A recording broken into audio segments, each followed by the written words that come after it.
Hi guys. Today's article is Google making us stupid?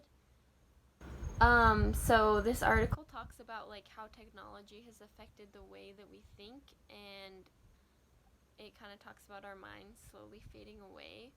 An example is just like reading long articles, or even how much we read, and if we dig deep into reading or if we just stay shallow. Like, even think about reading this article for today's assignment.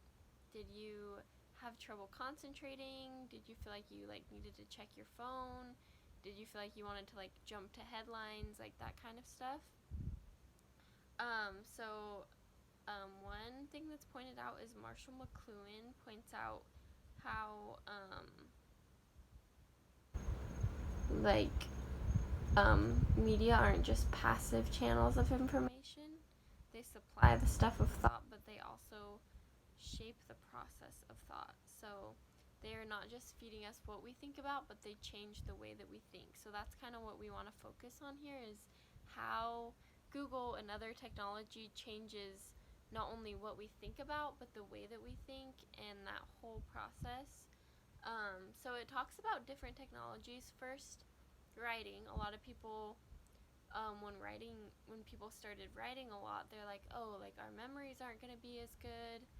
And so with each generation of new technology, we see this fear of how it changes us. And then after that, it was the printing press, how that would change us. So each generation, there's sort of different things that affect us. So just think about like our skimming activity when we read stuff, and how we just skim. Like, a lot of articles now have such major headlines because people will just want to skim.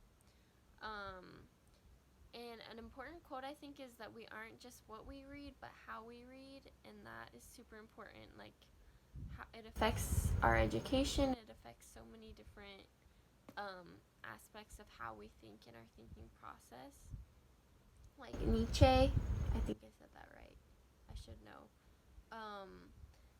When he started writing with a typewriter, he noticed that it changed his writing style. So a big focus of this article is zooming out and not just saying, oh, like we're using Google, but seeing how technology changes the way we think, because our brains start thinking more like the technology. Like, we sort of see our brains as a computer. I've heard that analogy a lot of times. And so it kind of just goes to show that with new technologies, we tend to change the way we think, or the way our mind is, or like the way that we even process information. And I think that's super important to emphasize. Um, like, just think about all the different things in your life, like when to eat, when to wake up, how many different aspects are affected by cell phones or whatever technology you have. Like, they used the example of the clock. When clocks were invented, suddenly clocks started to run things, and so our technologies do run us and they do affect us. So try to think of all the like little ways that we don't notice because it's so normalized. Google even like tries to make things easy for us. They benefit from our short attention spans, because then we're looking for more information. We're not going to just dive deep into one article. We're going to keep clicking on more things and using Google more and more and more.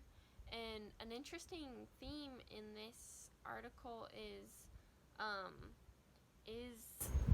artificial intelligence better than our brain? Is it better that we just use Google and we can get like a million different results, or is it better that we can dive deep into one result and really think about things? And are there benefits to our human brains with all its flaws, rather than artificial intelligence?